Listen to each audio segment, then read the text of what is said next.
Estimados alumnos, me permito compartirles algunos comentarios que les van a ser de utilidad para calcular el costo de capital promedio ponderado o el WACC de la empresa, de su empresa. Si el proyecto que están evaluando, que están preparando para evaluar, tiene un riesgo similar al riesgo de la empresa, pueden usar el WACC o una trema como una tasa de descuento. A manera de comentario general, para que puedan recordar un poco de cómo se calcula el WACC, les comparto estos comentarios. Tenemos que es el costo de capital promedio ponderado de la empresa. Recordemos la estructura de balance general. Tenemos que el lado izquierdo son los activos y del lado derecho son los pasivos o deuda. En el caso del WACC consideramos los pasivos o deuda con costo. Y en el capital podemos tener capital preferente y capital común. No es tan usual que existe el capital preferente, pero puede suceder. Entonces, en esta ecuación englobamos las fuentes de financiamiento que puede tener la empresa que tengan un costo.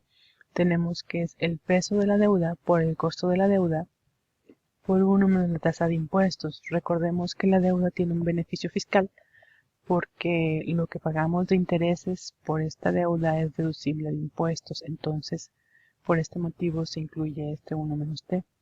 Tenemos el peso del capital preferente por el costo del capital preferente más el peso del capital común por el costo del capital común. Las K significan el costo y las W vienen siendo el peso o ponderación. Recordando un poquito, en el caso de la deuda, tendríamos la ecuación de los bonos para calcular el costo de la deuda, que viene siendo el rendimiento al vencimiento o el yield to maturity del bono. ¿Qué es esta tasa?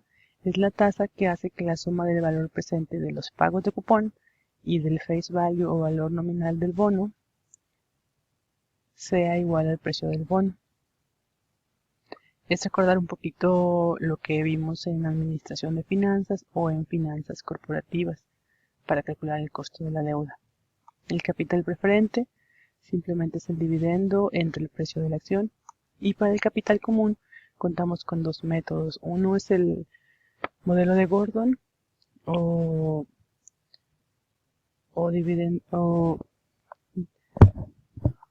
los dividendos descontados. En este caso tenemos el dividendo. A diferencia del capital preferente, en esta ecuación tenemos que es el próximo dividendo que se va a pagar o el siguiente dividendo. En el caso del capital preferente es el dividendo que se paga, que es uniforme. Aquí es el próximo dividendo entre el precio de la acción más la tasa de crecimiento para calcular el costo del equity o del capital común.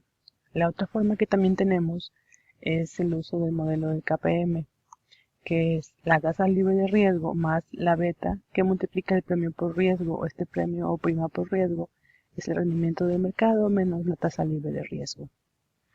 Ahora bien, si tenemos los activos son financiados con deuda, capital preferente, capital común. Si quisiéramos ver un ejemplo simple, un ejemplo numérico, podemos considerar la siguiente información. Una empresa puede emitir bonos a 20 años con un cupón anual del 9%, un valor nominal de 1.000 y un precio de 960. Estime el costo de la deuda antes de impuestos.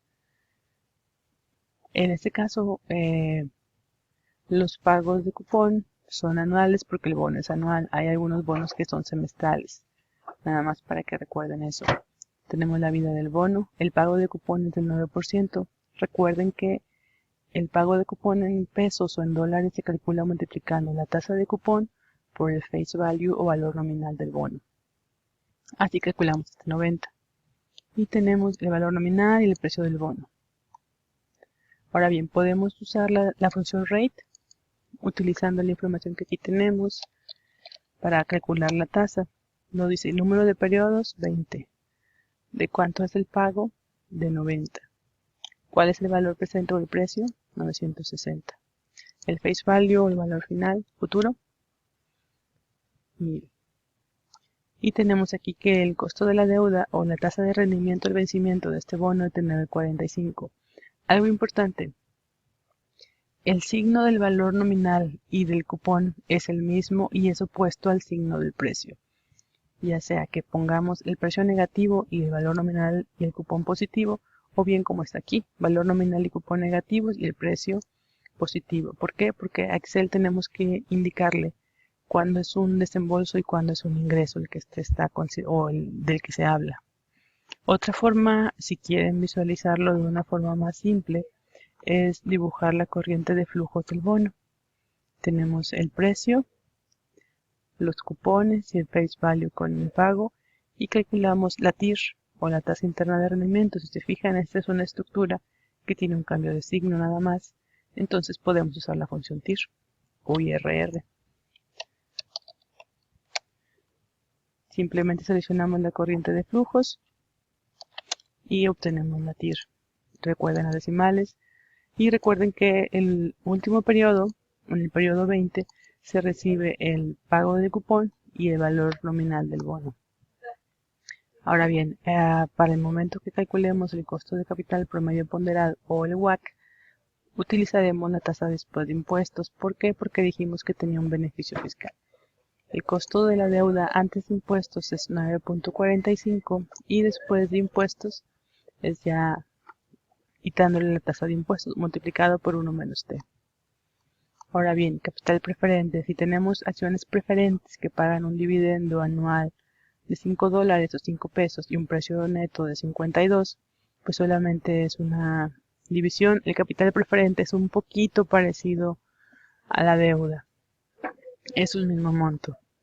Ahora, en el capital común habíamos comentado que habían dos formas de calcularlo. Tenemos la parte o la opción de calcular con el dividendo. Con los dividendos, si nos dicen que la empresa acaba de pagar un dividendo de 2.50 y que espera que los dividendos crezcan 10% indefinidamente, el precio actual de la acción es de 50. Recordemos que en el numerador requerimos el siguiente dividendo. Si el que pagó es de 2.50 y va a crecer un 10%, pues multiplicamos este 2.5 por 1.10 y me da el siguiente dividendo. El precio de 50 y la tasa de crecimiento para obtener un costo del capital común de 15.5. Otra opción es que podamos usar el modelo KPM, en el cual usamos la tasa libre de riesgo, la beta de la empresa, el rendimiento del mercado y la tasa libre de riesgo. Si me dicen que los CETES o la tasa libre de riesgo en el país en el que se encuentren es del 5%, el rendimiento del mercado es del 14% y la beta de la empresa de 1.20, pues planteo la ecuación y llego al 15.8 de costo de capital. ¿Cuál de estas dos tasas es correcta? Las dos son correctas, son aproximadas, son estimadas y nos van a servir. Cualquiera de las dos tasas que utilicemos va a ser apropiada para evaluar el proyecto. Ahora bien, ya tenemos los costos de las fuentes de financiamiento. ¿Qué vamos a hacer? A calcular el peso o ponderación de cada una de ellas. Sumamos o consideramos los valores de mercado, es algo muy importante. Los valores de mercado que tengamos y calculamos la proporción o peso de cada una de ellas. En el caso de la deuda es la única que tiene beneficio fiscal y por eso es un costo menor. Si se fijan, es el resultado ya del costo de la deuda por 1 menos t.